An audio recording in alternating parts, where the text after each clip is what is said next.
Hello students, मैं हूं आपका नौशाद सर और आज हम लोग पढ़ेंगे English class 5 chapter number 6 the vain stag. एक व्यर्थ का बारहसिंगा जिसे एक तरह के हिरन है। तो आइए देखते हैं जिसके सिर पे 12 सिंह होते हैं तो आगे वो क्या सोचता है और इस कहानी से हमको क्या सीख मिलती है। तो इस वीडियो को आखिर तक देखें, इसमें आपको ऑब्जेक्टिव भी बताएंगे कुछ क्वेश्चंस और जो लॉन्ग आंसर टाइप क्वेश्चंस है उसको बाद में बताया जाएगा। तो आइए शुरू करते हैं। और आगे बढ़ने से पहले आपको याद दिला दें कि अगर आपने चैनल सब्सक्राइब नहीं किया है तो चैनल को सब्सक्राइब कर लीजिए। तो चलिए देखते हैं the Wednesday. It was a beautiful summer day. वो एक बहुत ही खूबसूरत समर का दिन था, गर्मी का दिन था। Stag was wandering in the forest. और एक स्टैग जो था बारहसिंगा इधर उधर घूम रहा था, जंगल में इधर उधर घूम रहा था। He was feeling thirsty. फिर उसको प्यास लगी, उसको प्यास की महसूस हुई। He saw a pool of clear and still water. उसने एक पूल देखा, एक पोखरा की तरह जगह देखा जहाँ पे पानी था और बहुत ही साफ पानी था। He walked up to the pool to quench his thirst. फिर वो प्यास बुझाने के लिए वहां तक पूल के पास तक गया।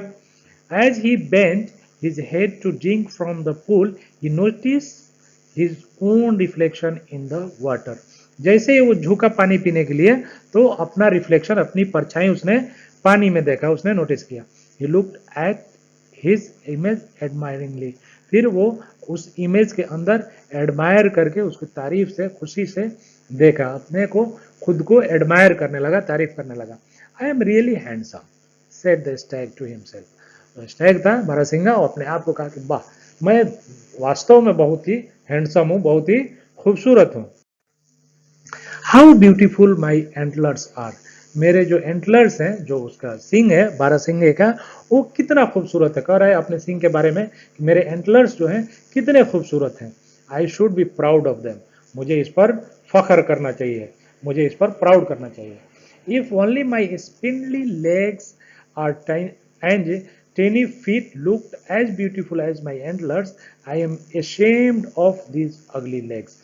तो कहा कि मेरे जो पैर हैं वो इतने पतले हैं, इतने पतले पतले हैं कि मुझे इस पर शर्म आ रही है, मैं बहुत शर्मिंदा हूँ, ये बहुत ही बदसूरत है। एशेम्ड ऑफ दिस अगली लेग्स, इस बदसूरत पैरों पर मैं बहुत ही शर्मिंदा हूँ, मुझे शर्म आती है। I wish I had beautiful legs more worthy to bear such a noble crown as my antlers. कह रहा है कि आई विश, मैं चाहता हूँ, काश ऐसा होता कि मेरे पैर भी बहुत सुंदर होते, क्योंकि मेरे जो सर पे ताज के तरह एंटलर्स हैं, जो सिंग है, वो इतने अच्छे ताज के तरह खूबसूरत हैं, तो मुझे मेरे पैर भी उतने ही खूबसूरत होना चाहिए था। With such thoughts in his mind he forgot to drink water. और ऐसा सोच ही रहा था, इतना सोचने लगा कि वो पानी पीना भूल गया। At that moment, he could smell the presence of a hunter with his sensitive nostrils. तो इतना ही देर में उसने महसूस किया अपने नाक से, जो उसकी सूंघने की शक्ति थी, उस शक्ति से महसूस किया कि उसके आसपास कहीं हंटर्स हैं, शिकारी हैं, शिकारी आ रहे हैं। As he raised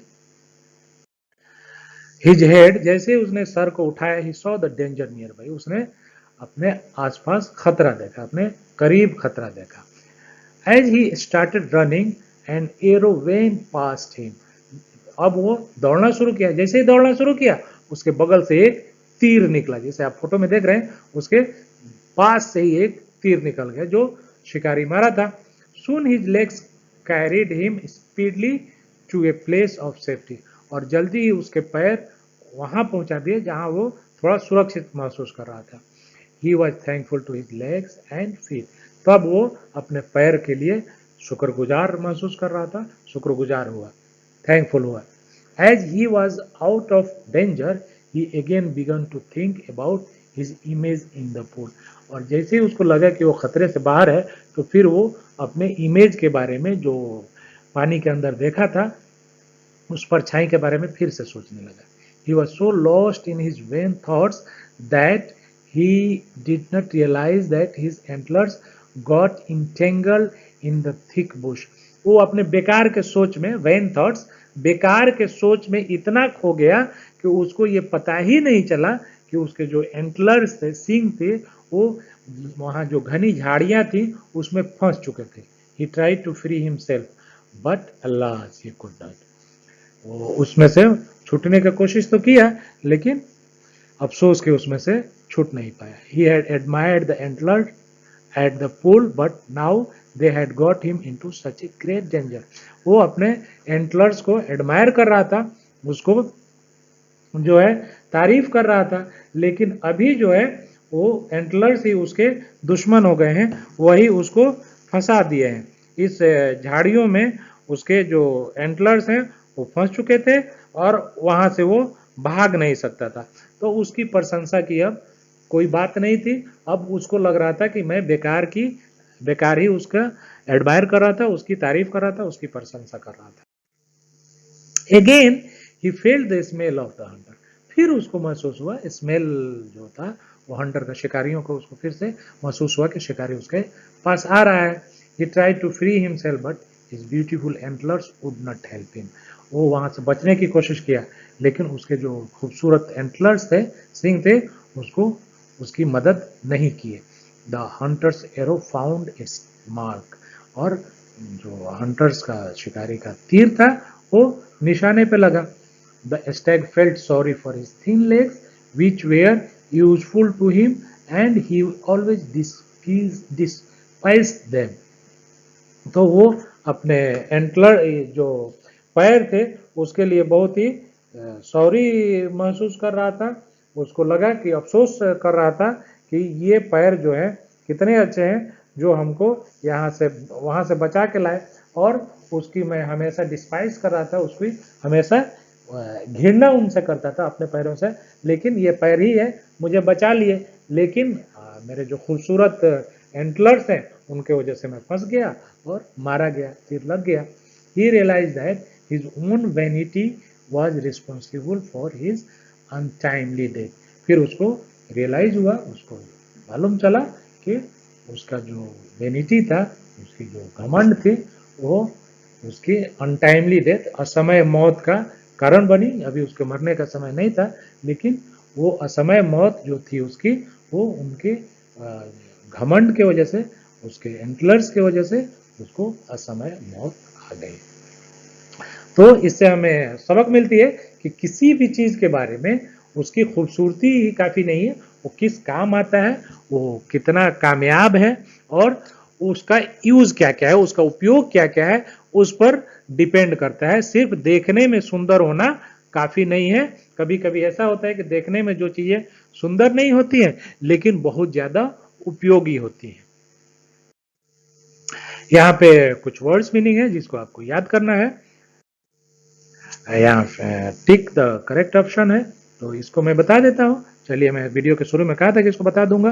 तो he smelled the presence of dash with his nostril. तो प्रेजेंस ऑफ लायन, हंटर, तो hunter. His antlers got entangled in a thick bush wire. कहाँ फंसा था? तो थिक बुश में फंसा था। It was a beautiful dash. तो समर डे, फर्स्ट लाइन है। The main reason for the stag's death was his antlers. The stag was ashamed of his, किस चीज से शर्मिंदा था? अपने स्पिंडली, अपने दुबले पतले पैरों से शर्मिंदा था। Write T for true and F for false. तो यहाँ पे ट्रू फॉल्स आप देख के भर लीजिए। His antlers got entangle in the thick Bush, तो सही है, तो यहाँ पे आप टी भर दीजिए। He was thankful to his legs and feet। तो बाद में उसको थैंकफुल था अपने फीट और लेग के लिए, तो ये भी ट्रू है। The hunter could not kill the stag। तो ये फॉल्स है, हंटर ने उसको मार दिया था।